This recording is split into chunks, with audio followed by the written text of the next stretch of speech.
So I just met up with an old mate of mine that I used to race with in Perth, Jason Rigg, absolute destroyer on a bicycle. So who's your pick for the men's, the elite road race? Who do you reckon's going well at the moment? It's going to be, my pick's Nathan Earl, an old teammate, so yep. He was trucking pretty well during the crits.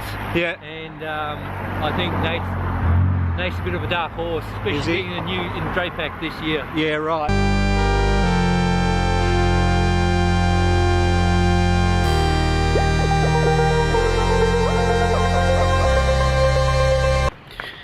G'day guys, it is Thursday here in Melbourne. We've been a bit light on for the vlogs lately, simply because we've been doing or making up some awesome race footage. I'm not sure if you guys caught the last hour-long race of Pat Shaw winning at Port Arlington, but that was a really unbelievable thing for Pat to do for the community. If you haven't followed Pat on Instagram and Twitter yet, I'll link his accounts in the description below. But this vlog today is more going to be a race preview of the Australian National Championship. We met up with Ainslie, Bakker, Carlee Taylor, Neil van der Ploeg and Dylan Sutherland, and Jesse Kerrison actually joined us for the ride around the course. But we just went through a few questions with those guys, just asked them what their plans were, what their strategies were going to be, and what they think of the course. All right, we're going to go for a little pedal around the course. I'm wearing my civvies and these shoes, so hopefully these guys don't drop me.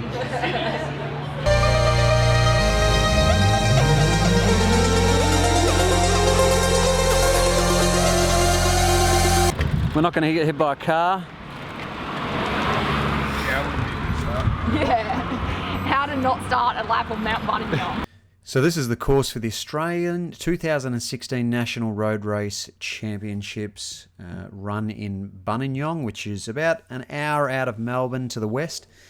It'll be run this Sunday on the 10th of January. The under-23s will be doing 132 kilometres around this circuit on the Saturday, which, as you can see, it's 10-kilometre laps, so they'll be doing 13 laps, and the women will be doing 102 kilometres on the Sunday in the morning at 8 AM, and the men will be doing 183 kilometres starting at 1 PM on Sunday. Turn left there and it sort of flattens off a bit, and then it kicks right up to a little bit of a steep section, and this is where the majority of the crowd will be sitting to really cheer on the groups as they come through. And this is plenty of atmosphere along here. If you're visiting Melbourne for the road race, I really recommend you get out through here, and you can sort of get some lunch and a coffee down this end. But definitely, this is where you want to be for the action.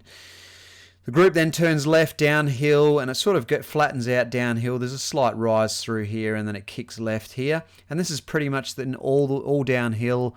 All the way into the finish. It again drops down, and it can be quite a deceptive sprint.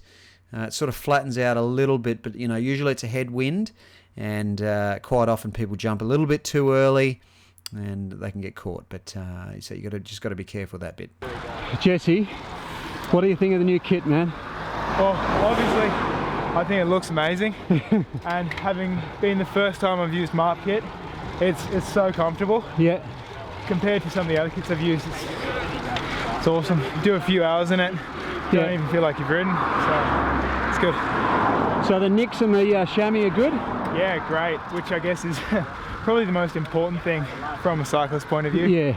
I mean, if you look good but you can't do an hour without pain, it's no point, but we've got both. And what sort of training needs to be done for a race like this one? Well, with this hill, having to hit it every lap, every like say 15-16 minutes, yeah, you've just got to be able to back up. So you've just got to be so unbelievably fit and have a real good recovery at threshold. Yeah. And yeah, the only way to do that is just really knuckle down over the Christmas period, smash out lots and lots of efforts, and hopefully come here skinny and fast. Yeah. Skinny's the key, eh? Skinny is the key. It's the key I'm still looking to find. Yeah. The crux of the climb. What are you guys thinking here? right now. What are you thinking at this stage in the race? Yeah, sort of wondering why you're not just watching, having a good time. Does the crowd pump you up through here? Yeah, I reckon actually the crowd starts to get thick. Yeah. Like about probably another 100 metres, so you can sort of see this channel of people. So that sort of takes your mind off it a bit, really. So Is it? Yeah. yeah, this is probably actually, it's hard, but it's almost the most fun bit because of the crowd. So Yeah. yeah, it's an exciting place, but it can be pretty crap. Exciting, painful, Yeah. hating it all at the same time. It's a mixed emotion. You'd much rather be having a beer or having a Coke on the side, wouldn't you? Yeah. Yeah, coconut water maybe, just, you know, something a bit healthier. Keeping hydrated. I got a friend last year, Tim. He raced until he blew, so he experienced the race, and then for the last sort of 6 laps he was able to watch, and he reckons that is the ultimate experience. doing a little bit of the race. Yeah, he's like, do the race, you know. Experience the pain and then watch the pain. Experience it, sort of Yeah. get a bit of a feel for who's going well, and then watch it play out. This is what I've been doing wrong all these years. That's the ultimate way to spectate. What's the hardest part of this climb, Carlee? Probably right about now, when moves are going and attacking for the win. I can't sprint to save my life, so this is normally the point where, I mean, I just remembered I've got someone that's going to be in my race. I mean, I'm not going to be doing anything around this spot. Are you taking notes, Ainslie? Yep. No, but these are usually where some of the winning moves go. Yep. This is the hardest part of the climb, and by having alcohol in the gels. You're fairly easily convinced there, Jesse. Yeah, I think Is this legit? Yeah. No, it is. And that's why they had alcohol gels. Really? Yeah. Did it work? Well, Did it numb the pain a little bit? at first I thought maybe it's because when you're drunk you kind of don't know how much you're hurting, or like it keeps you warm inside, like when you drink a vodka you're always warm. Yeah. But no, I think just the Belgians taking a different look at things. I like it. I like the style. Now I just dip with caffeine gels though. Yeah. What percentage would this be? About 10%? I was going to say 40, but 8 or...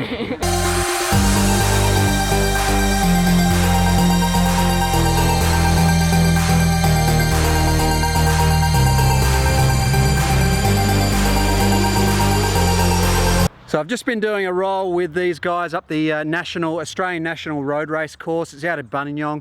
It's got quite a steep hill in it, and they go around it several times and up this hill. So I can tell you now, I'm hurting and I'm not even racing.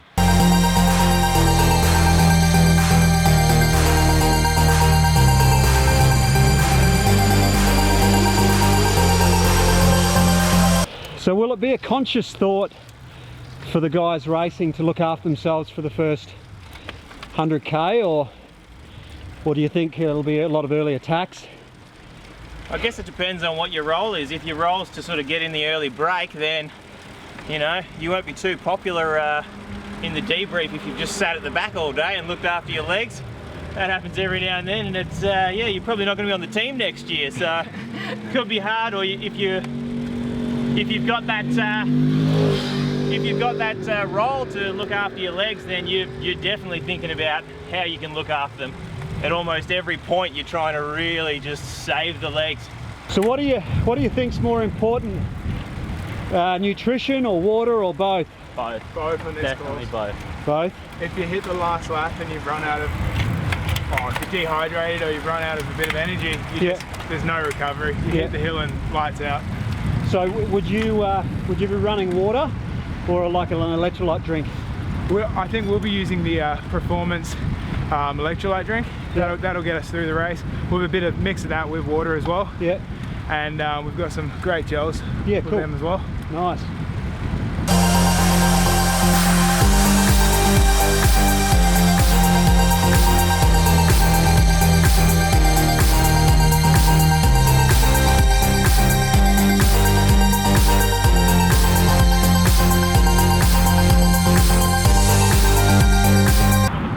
the back of the course now. It flattens out a bit out the back here, which is a little bit of respite for the riders. And then it turns left back into town, into Buninyong. So last lap, this will be a bit of recovery as they come into the finish. So I notice you guys are all running Shimano. What do you think of those shoes? Pretty awesome. Best shoes going. Are they really? What is it about them? The ventilation. Yeah. Feels comfy. Yep. So they sort of like, you know, everything you can need in a shoe. They fit well. And with the heat molding, you can really make them fit your foot. Yeah. I've got pretty retarded feet. Yeah. And yeah, I got them heat molded and I've had no problem with them, so they've been awesome. Nice. So it's a new for me. Yeah, cool.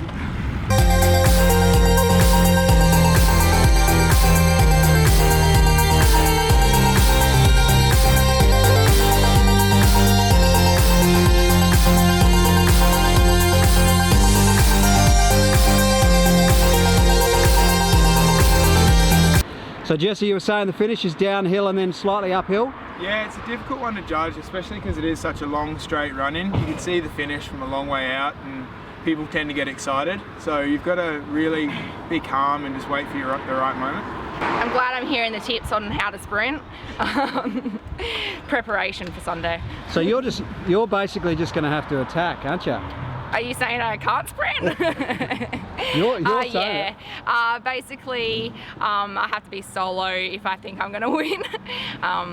But yeah, so Mount Buninyong where we were doing the flybys. Nice. Well, everyone knows where you're going to attack now. I'll post this after the race. Good. What do you reckon, mate? Ideally, I would like to be coming in a very small group, like 3 riders at max. Make it a lot easier. I don't tend to sprint too well in a bigger group, so ideally it'd be like looking to split it up on the last couple of laps. Yeah. So if you had a group of 8 with you, you'd just be attacking them? Yeah, definitely. Yeah. Yeah. All right, we definitely won't post this. We're being honest. Yeah, no, I love it.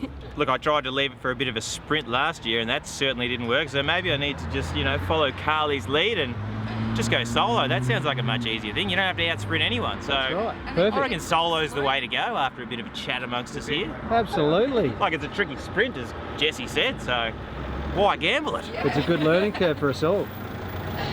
And finally, have you got your notepad out? You've been taking tips? Yeah, I've been taking notes from Carlee. I know her tactics now. Yeah, probably with a few laps to go, I think the race will explode, so it'll be interesting. And just remember, there's no run leg following. It finishes on the bike. If we see you running down the road, someone's got to stop you. Yeah, just remind All me. right. Good luck, guys. Thanks for your time. Really appreciate it. Thank you. And good luck for the race. Hopefully we'll give you some Mars bars on Sunday. It's a bit distracting. We're deleting this out. We're editing this part.